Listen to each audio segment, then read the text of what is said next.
What's going on everyone, and welcome back to another video.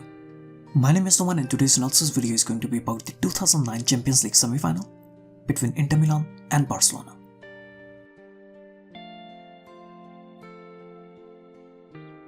So Inter Milan on paper were lined up in a 4-3-1-2 formation, but their formation on the ground was mostly 4-2-3-1, with Eto'o and Pandev playing at the wing, with Schneider at the number 10 position. And they also changed their formation to a diamond 4-4-2 in the second half. While Barcelona on the other hand lined up in their usual 4-3-3 formation, which was mostly 4-2-3-1 on the ground.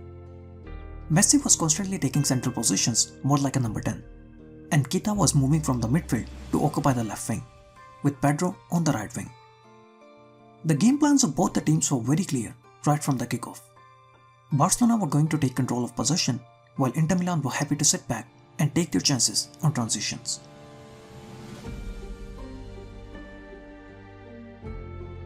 Whenever Barcelona tried to build their play from the back, Inter Milan sat in the mid-block and they gave time and space to the Barcelona centre-backs. Inter Milan were happy to give possession to the centre-backs and they mainly tried to cut the central passage.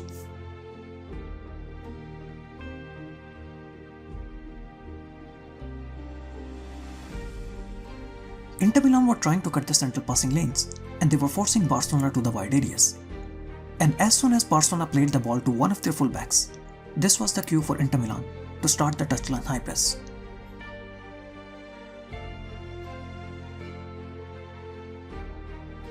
Central passing options are blocked, so Xavi goes to the wide passing option, and this is the cue for Inter Milan to start the high press.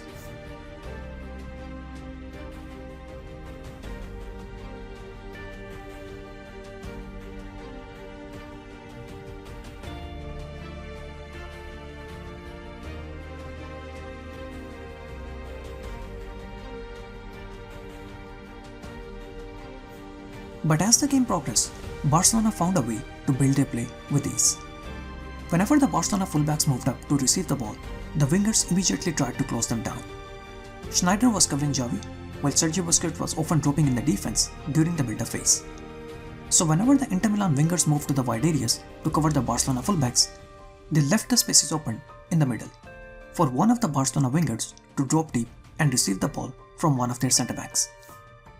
Thiago Motta and Cambiaso couldn't step out because they were given the job of covering their zone to ensure that they don't give any time or space to Messi to work with.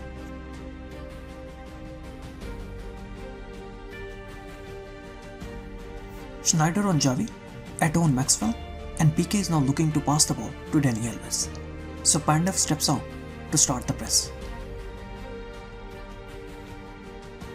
Pandev steps out to cover Dani Alves, and that opens the passing lane for Pedro to drop deep and receive the ball from Piqué.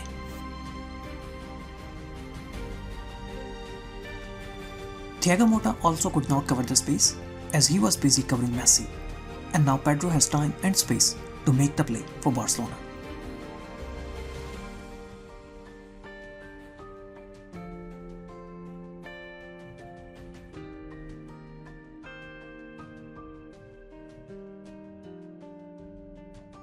Same thing on the other side. Eto'o steps out and that opens the passing lane for one of the front three to drop deep and receive the ball.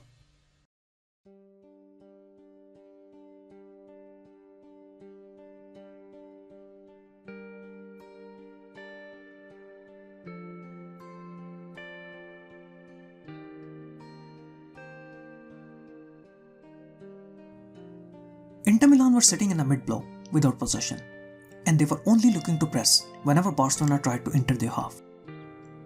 Unlike Inter Milan, Barcelona were keeping a very high defensive line without the ball, and they were trying to force the high press to win possession in Inter Milan's half.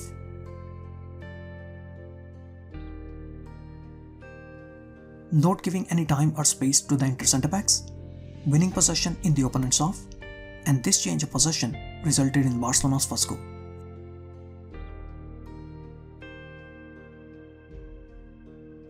Barcelona's fullbacks are a big part of their offensive play. With possession, Messi was playing more like a number 10, while Pedro and Keita were also playing very narrow, and they were forcing the Inter Milan fullbacks to move narrow to open the spaces on the flanks for the Barcelona fullbacks to move up and attack. And they constantly try to create a 2v1 position against the opposition fullback.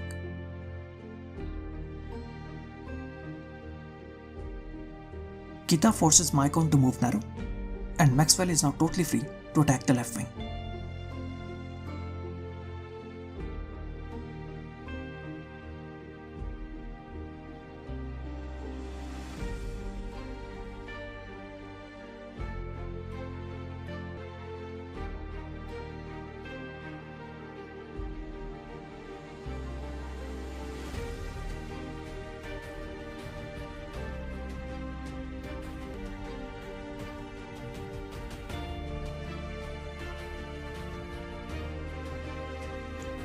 Maxwell and Elvis were constantly making these overlapping runs to give the attacking width to Barcelona.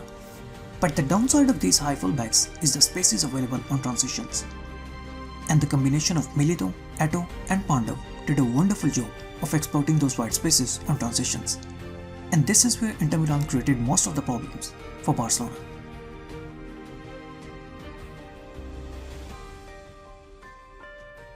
Barcelona lose possession, Dani Alves has moved up, and these were the moments when Inter Milan had the chance to pick Milito in the wide areas.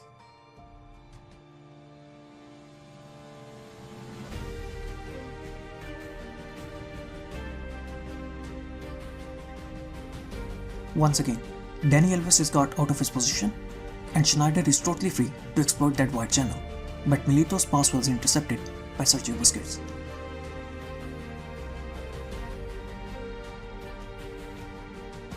Barcelona had only lost one game in this season's Champions League, and that defeat came in the group stage against the Russian club FC Rubin Kazan. After that game, the manager of the Russian side stated a very interesting thing about Xavi and Iniesta. When I was preparing for the game, I analyzed many Barcelona games, and I saw that Xavi and Iniesta never dropped to their goal box when defending, and this is what we tried to exploit. Whatever the Russian manager said, Mourinho must have listened to him very closely, as Mourinho did the same thing in this game. With possession, Pandev was constantly trying to make central runs, and he was forcing Dani Alves to move narrow. But surprisingly, Zanetti never really moved up to attack that wide space. Since Zanetti wasn't moving up, so Pedro also never felt the need to drop back and help in the defense, as Zanetti wasn't moving up. So whenever Pandev moved narrow, it was Schneider who actually made the wide runs to exploit those wide channels. And just like what the Russian manager said, Xavi never tracked the runs of Schneider, and this is how Inter Milan scored the first goal of the game.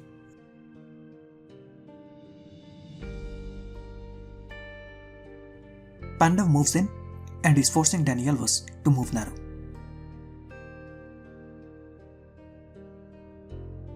Pandev has forced Dani Alves to move narrow, and Schneider is now totally free at the far post. And Xavi, as the Russian manager said, doesn't drop back to his own goal box.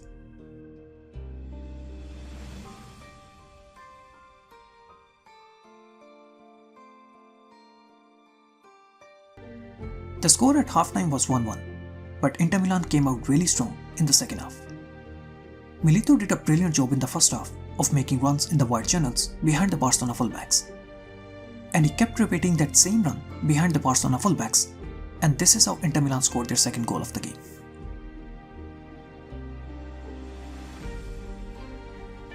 Inter Milan won possession, and Milito immediately exploits the wide channel behind the Barcelona fullback.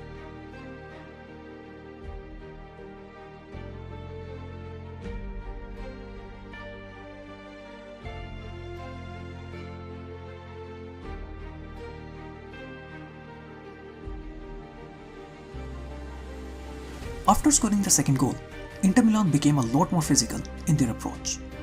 They made a few rough tackles and gave away a few fouls as well. But it was this same physical approach that also helped them to score the third goal of the game.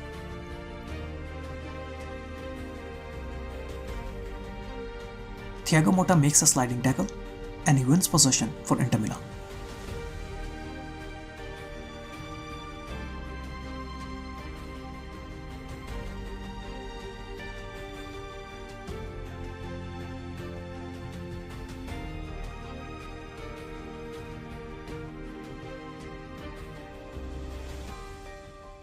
Inter Milan won the final very comfortably by beating Bayern Munich 2-0. Mourinho not only stopped the prime Barcelona side from winning a second consecutive Champions League, but he also went on to win the treble with this Inter Milan team. Thank you so much guys for